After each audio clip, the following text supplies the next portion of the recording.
बात आज की चैनल के कार्यक्रम आर पार में मैं सुरेंद्र चतुर्वेदी आपका स्वागत करता हूं।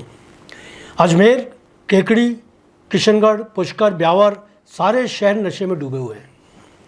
राजस्थान में नशे के काले कारोबार को लेकर पिछले दिनों मैंने एक ब्लॉग लिखा तो केकड़ी, पुष्कर और किशनगढ़ से मुझे बड़ी संख्या में लोगों ने फ़ोन किए। मुझे बताया गया कि इन शहरों में 60 से 70% युवा पीढ़ी को नशे का गुलाम बना दिया गया है और अपने इस महंगे शौक को पूरा करने के लिए युवक आपराधिक कृत्य करने से भी नहीं चूक रहे। सभी लोगों का कहना है कि केकड़ी, पुष्कर और ब्यावर में बढ़ते इस कारोबार पर अंकुश लगाने के लिए पुलिस को चाक चौबंद करवाया जाए। लोगों का मानना है कि बिना पुलिस के ईमानदार हुए नशा माफियाओं पर अंकुश नहीं लगाया जा सकता। यहाँ आपको याद दिला दूं कि राज्य के मुख्यमंत्री भजन लाल ने खुद भी एक भाषण में शराब की तस्करी पर तंज कसा था। उन्होंने कहा था, हरियाणा और पंजाब से शराब अवैध रूप से गुजरात पहुंचती है। रास्ते में अलग अलग राज्यों के सैकड़ों थाने पड़ते हैं। क्या सम्मिलित प्रयास से शराब तस्करों पर लगाम नहीं कसी जा सकती? भजन लाल जी की बात में दम है, किंतु दूसरी तरफ का सत्य यह भी है कि कोरोना काल में लॉकडाउन के समय जब राज्यों की सीमाएं सीज थीं, तब शराब तस्करी बिल्कुल ही बंद हो गई थी। लॉकडाउन के बाद से तस्करी फिर शुरू हो गई, जो आज तक विधिवत चल रही है। पहले महीने 2 महीने में 5-7 शराब के ट्रक पकड़े जाने की खबर अखबारों में पढ़ने को मिल जाती थी। अब तो पकड़ दकड़ जैसे प्रयास ही नहीं होते। सीमाओं पर कोई बंदिश नहीं, थाने मासिक किस्तों में बिके हुए हैं, कोई रोक टोक नहीं। हर जिले से ट्रक गुजरते हैं। प्रबंधन इतना पुख्ता है कि ऊपर तक पैसा पहुंचता है। केकड़ी की बात करें तो यहाँ नशे का कारोबार इस स्तर पर पहुंच चुका है कि आम और खास लोगों के बच्चे पूरी तरह गिरफ्त में आ चुके हैं। और तो और कुछ मेडिकल स्टोर्स भी इस निकृष्ट कारोबार से जुड़े हुए हैं। पुरानी केकड़ी और बस स्टैंड के आसपास हर तरह का सूखा नशा आपको आसानी से उपलब्ध हो जाएगा। ठेलों पर भले ही बेचा कुछ भी जा रहा हो, कमाई पुड़ियों से हो रही है। 500 रुपये की एक पुड़िया मिलती है जिसमें स्मैक होता है। इसके अलावा सभी खतरनाक केमिकल सस्ती दर पर उपलब्ध हैं। केकड़ी का जब आम आदमी जानता है कि कहाँ नशे की सामग्री बेची जा रही है तो पुलिस को यह मालूम ना हो, यह माना नहीं जा सकता।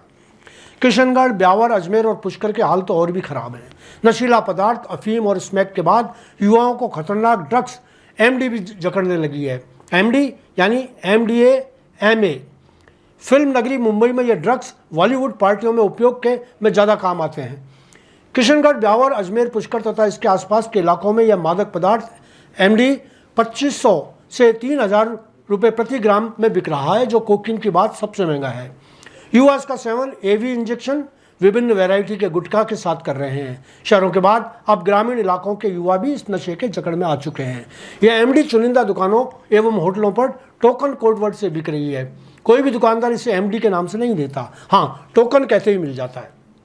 अकेले किशनगढ़ शहर में इस एमडी की रोजाना की खपत 10 लाख रुपए से भी अधिक की बताई जा रही है, जिसको शहर के 8-10 लोग ही मुख्य रूप से संचालित करते हैं। इन 8-10 लोगों के नीचे कई दुकानदार एवं होटल ढाबा संचालक हैं जो इसकी बिक्री करते हैं। पुलिस भले ही हाथ पर हाथ नहीं रखे बैठी हो, लेकिन कार्रवाई कब की जाएगी, यह बड़ा सवाल है। यहाँ बता दूं कि पुष्कर और अजमेर में तो डेयरी तक में नशे की पुड़ियाँ बेची जा रही हैं। यहाँ पुड़ियाओं को सैंपल कहा जाता है। सैंपल बढ़ते नशे से इन सभी शहरों में चोरी की वारदातें बढ़ने लगी हैं। युवा पीढ़ी पूरी तरह से नशे की चपेट में आ चुकी है। पुलिस उप महानिरीक्षक ओम प्रकाश वर्मा जी और पुलिस कप्तान वंदिता राणा से उम्मीद की जा रही है कि वे जल्द ही इस दिशा में नशा विरोधी टीम बनाकर एक साथ कठोर कदम उठाएं।